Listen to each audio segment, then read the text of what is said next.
இலங்கைக்கு உத்தியோகபூர்வ விஜயம் மேற்கொண்டுள்ள நியூசிலாந்து பிரதமரும் வெளிவகார அமைச்சரும் ஜனாதிபதி அனுர்குமார் திசாநாயக்கவுக்கும் இடையிலான சந்திப்பு ஜனாதிபதி அலுவலகத்தில் நடைபெற்றது.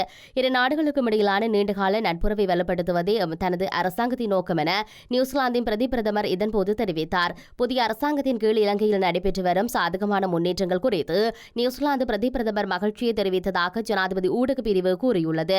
அரசியல் நிலைத்தன்மை, பொருளாதார நிலைத்தன்மை மற்றும் சமூக மேம்பாட்டுக்கான புதிய அரசாங்கத்தின் முயற்சிகளை பாராட்டியதாகவும் அந்த பிரிவு குறிப்பிட்டுள்ளது. நாட்டை சரியான பாதையில் கொண்டு செல்வதில் ஜனாதிபதி அனுர்குமார் திசாநாயக்கவின் தலைமைத்துவத்தை பாராட்டிய பிரதமர் இந்த வேலை திட்டம் இலங்கைக்கு நிலையான அபிவிருத்தி அடைய உதவும் என்றும் நம்பிக்கை தெரிவித்தார்.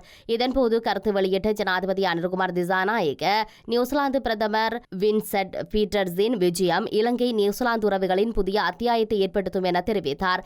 நல்லிணக்க செயல்பாட்டின் முக்கிய தூணாக தேசிய ஒற்றுமையை கட்டியெழுப்புவதற்கு தனது அரசாங்கம் முன்னுரிமை அளித்ததாகவும் அவர் சுட்டிக்காட்டியுள்ளார்.